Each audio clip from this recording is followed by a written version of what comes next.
Israel में कहाँ फंसे हुए थे? मैं टेल अवीव में फंसा हुआ था। तो ये बताइए कि क्या लगा था भारत लौट पाएंगे? जिस तरीके के माहौल थे, जिस तरीके की खबरें आ रही थी, सुरक्षित लौट पाने की उम्मीद थी? मेरे को डर लग रहा था, बट मेरे को अपनी इंडियन गवर्नमेंट पे काफ़ी भरोसा था कि वो हमें सुरक्षित इंडिया ले आएगी अगर कुछ ज़्यादा सिचुएशन ख़राब होती है। ये बताइए कि भारत लौटकर, अपने ज़मीन पर लौटकर कैसा लगा? बहुत खुशी मिल रही है और अब घर जाना चाहता हूँ जल्दी से जल्दी। क्या जब माहौल वापस से ठीक होगा तो आप लौटना चाहेंगे इजराइल पढ़ाई या जिस काम के लिए आप गए थे? बिल्कुल, मैं चाहता हूँ कि वहाँ पे माहौल जल्दी से जल्दी ठीक हो और मैं अपनी रिसर्च को कंटिन्यू कर सकूँ। आप वहाँ पर पीएचडी कर रहे थे? मैं मास्टर्स कर रहा हूँ।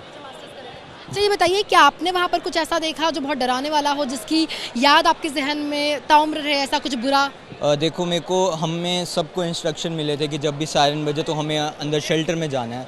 तो मैं टेल अवीव में रहता हूँ, वहाँ पे सिर्फ आयरन डोम की इंटरसेप्शन हुई, तो इतना कुछ नहीं देखा, बट या कैसा अनुभव था? क्योंकि पहली बार इस तरीके से कुछ बड़े स्तर में भारत में ऐसी तस्वीरें नहीं आती, और हम दुआ करेंगे ऐसा कुछ हो भी ना। तो ऐसे में कितना डराने वाला था? आप लोगों के मन में कैसा क्या कुछ चल रहा था? क्योंकि आपके दोस्त इजरायली होंगे, वो डर रहे होंगे, वो तो कहीं निकल भी नहीं सकते। तो क्या कुछ उनसे बातचीत हो रही थी और आप लोगों को कैसा लगा? हमें काफ़ी डर लग रहा था, और कुछ भी आवाज़ वो सायरन की भी नहीं होती, नॉर्मल आवाज़ भी होती थी, उससे भी डर लगता था।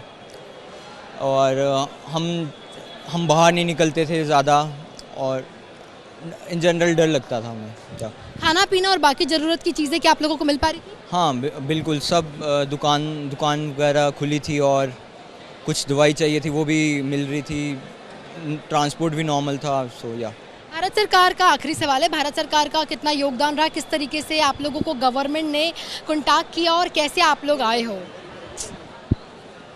तो इंडियन गवर्नमेंट का मैं दिल से शुक्रिया करना चाहता हूँ, उन्होंने हमें सेफली पहुँचाया इधर, और पूरी प्रोटेक्शन की एश्योरेंस दी उन्होंने। तो बहुत बहुत शुक्रिया भारत सरकार का।